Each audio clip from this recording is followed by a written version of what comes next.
Welcome to Measurably Better Learning, the podcast built for learning and development professionals. Whether you're an instructional designer, L&D professional, or corporate leader, get ready for insights and ideas that will transform your approach to learning, training, and development. So let's dive in. Welcome back, everybody. We have an exciting conversation to be had today, and it's actually part one of three conversations that we're going to have about global learning in particular. And our topic for today is the challenge of culture in a global learning environment. And Lana, you haven't been on a ton of these, even though we've worked together for a very long time. But you have an interesting background because you both speak Russian. And you lived outside the United States for a fairly extensive period of time. Where'd you live? I lived in Ukraine the first time for 2 years, and then I came back, and then another 3 years. So total of 5 years of boots on the ground in another country. Yeah. And what period of time was that? Well, I mean, it wasn't recent. You weren't in the middle of a war zone. No. Yeah. But you have seen, you've been in a very familiar culture, and you've been in a very unfamiliar culture. And I have too. That's one of the great experiences of my life, is to be in an unfamiliar culture. That's a really good way to learn.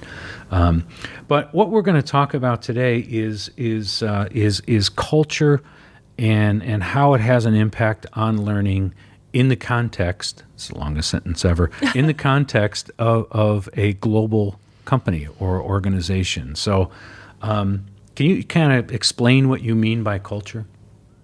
So I think it's like a shared mental framework. So it's a framework that we don't even, most of the time, even realize that we have it, that we're responding out of it. But it includes a lot of things like values, mores, language, things that just come natural to us, but it follows a pattern with other people who share that culture. Right. And how does that then impact learning? So, and again, culture, like the U.S. culture, there's some mild version of U.S. culture, but the United States is made up of many, many different cultures. The EU is made up of many, many different cultures, even in the context of a shared language. How does culture have an impact on learning, training, and development? Well, I think especially with our global companies, home office may not realize that what they, as a corporate office, espouse is maybe contradictory to what some of their people in other locations, contradictory to their culture. So when what we're trying to teach or portray is actually violating a different culture, that's when we really run into trouble. And conversely, though, when it's reinforcing their culture, that's when you see the big wins. So that's what we want, is that when our learning and learning materials, learning opportunities are reinforcing a culture. And taking their culture seriously and honoring it. I know that in particular after World War II and in the 70s as China began to open up, that a lot of U.S. companies moved into multinational situations, and their expectations were ridiculous. First of all, everybody needs to learn English. Then, there was a picture that I have somewhere of a company that had gone into China and built some housing for their employees, and it was like pagoda, pagoda, pagoda. Oh my goodness. 3-bedroom suburban America, right? And then pagoda. It just looked ridiculous, and they didn't even try to acclimate into their into their culture at all. We've come a long way, hopefully. Yes. Or we've come some. I think we've come some way since that. Any examples of where the culture really impacted the training outcomes and the training results? Yeah, I can remember where we had a manufacturing company that had base in the States, but the manufacturing plant was in Mexico. And somebody in corporate C-suite decided to implement this one process without checking in with the middle managers. So In Mexico. Right. So the thought was that we'll create this learning opportunity, these modules, and then allow the middle managers to reinforce and implement. Well, since they weren't asked for any feedback, the processes were not very good. And the people in Mexico realized that they weren't good. And so the managers aren't going to want to implement something that is not effective. But because of the culture break or difference, they weren't going to tell anyone. Nobody said anything. Nobody said anything. Right. So just the lack of communication. Sorry to interrupt, but that happens all the time. You're expecting like, oh, well, in the United States, people are going to say, well, this isn't. Don't assume that. Silence is not necessarily golden. It may be terrible news that they're unwilling or don't feel they have the permission to give you. Yeah. So the culture can be a big challenge. Yeah, good. All right. Well, we're going to take a break. When we come back, we're going to talk about some very practical things, as we often do in the second half. Talk about some very practical ways to think and engage with culture in multinational learning environments. Imagine a world where every training session, every learning module, and every translated document is aligned with your company's unique goals and global ambitions. Welcome to Ingenuity, where we don't just talk about elevating your corporate learning, we make it happen. At Ingenuity, we understand the heart of your business is its people.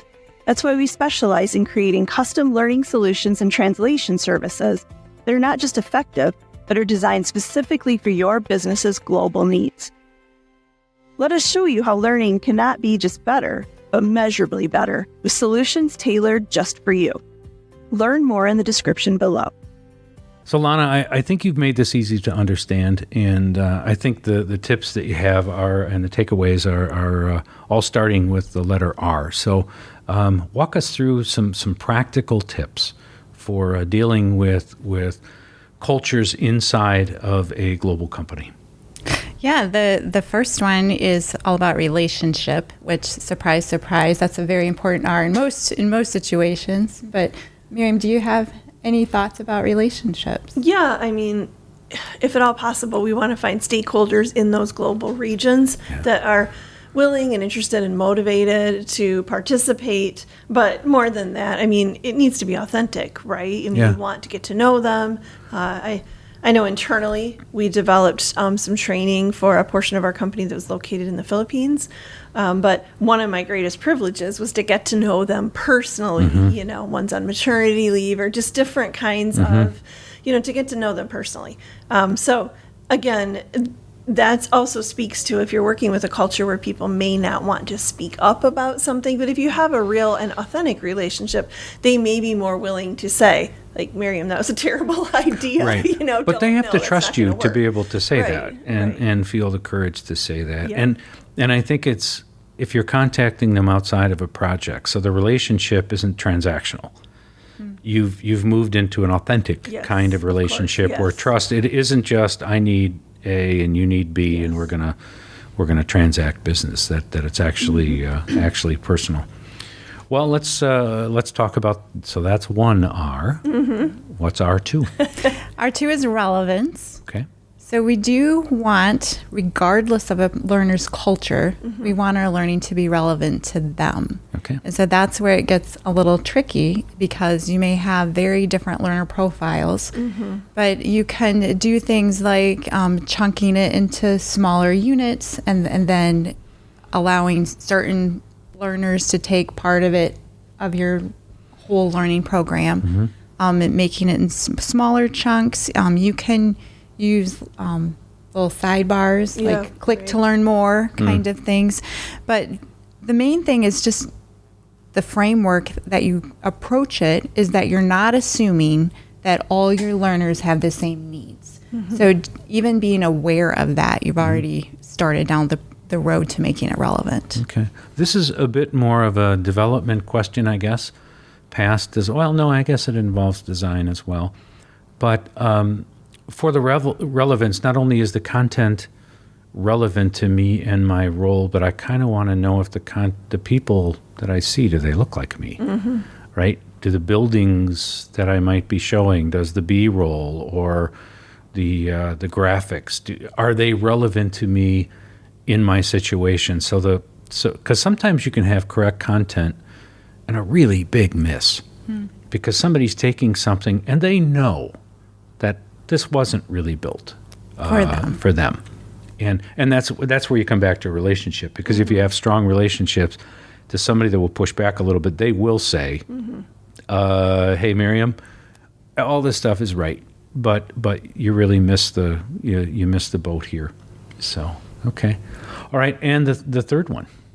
Yeah, Jerry just kind of introduced it already, but yeah, I mean. Yeah, the relatability. Yeah. Okay. So that's the third R. So you have your relationship, your relevance, and your relatability. You want your learner to relate to what they're seeing. So the scenarios ring true, the visuals, even the language or the dialect or the accent rings true. So you've used good localization principles when you're developing it for your different cultures. Yeah. So they need to be able to relate, to see themselves.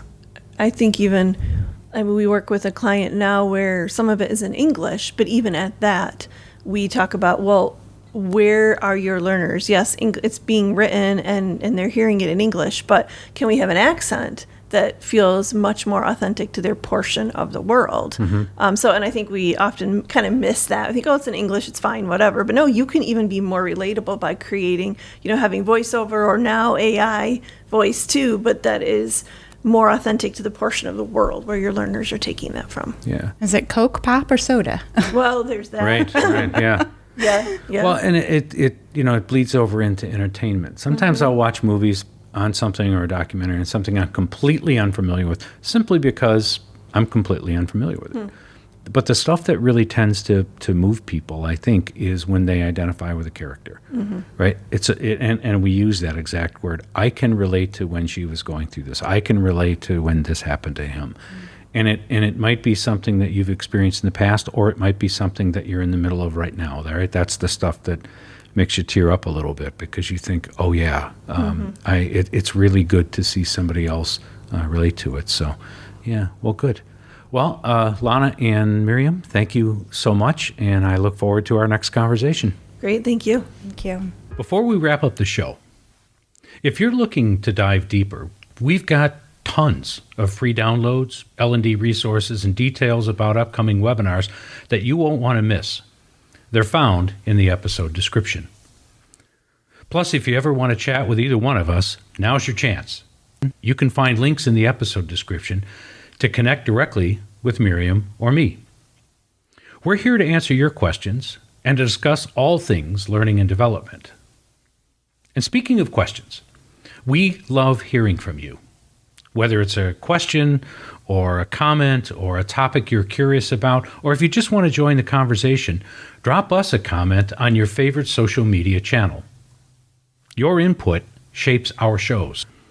Don't forget to subscribe to our podcast on your favorite platform. It's the best way to ensure you never miss out on our latest episode. We're excited to continue to transform learning into a measurable success with you. Until next time.